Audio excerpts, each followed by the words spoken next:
आज हम बनाने जा रहे हैं अरवी का सालन, शोरबे वाली अरवी सालन। ये हमारे पास हाफ के जी अरवी है, ये हरी मिर्ची, ये प्याज 2 बड़े साइज़ में, ये 2 बड़े टमाटर थे, धनिया, लहसुन, ये गरम मसाला और खुश्क धनिया और हरी धनिया भी हमारे पास है। और ये देखिए हम इसको ना बारीक काट लेंगे। ये देखिए इसका साइज़ भी दिखा रहे हैं। ये देखिए इस तरह हम काट लिए।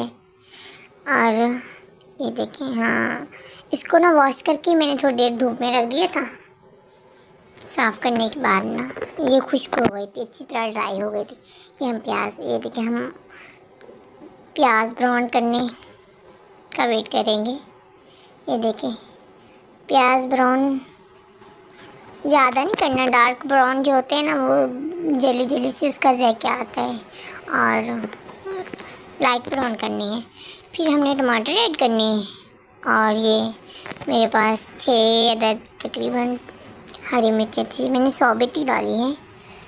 आप जिस तरह चाहें तो काट सकती हैं, काट के भी डाल सकती हैं और इस तरह भी डाल सकती हैं, जिस तरह आपको आसानी हो आप वैसे डालें। अच्छा, ये देखिए इसमें हमने 1 टीस्पून अपनी मर्ज़ी के मुताबिक, जिसे हम खाते हैं ना, ज़्यादा नहीं,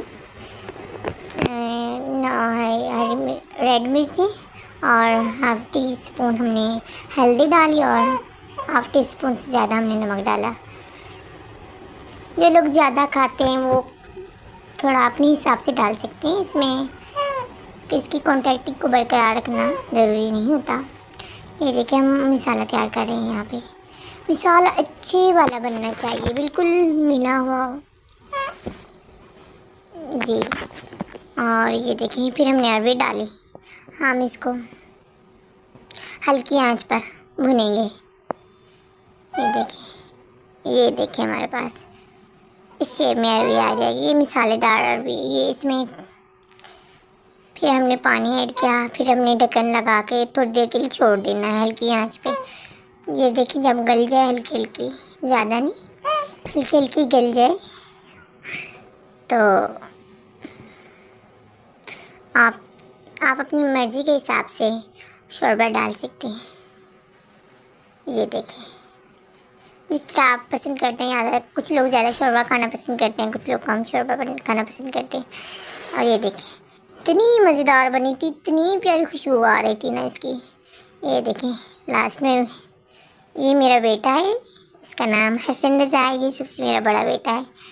ये भी मिल के शरारतें करने लग जाते हैं। ये कहते मामा मुझे करने दो बस, इसको कुकिंग करने का बहुत शौक़ है।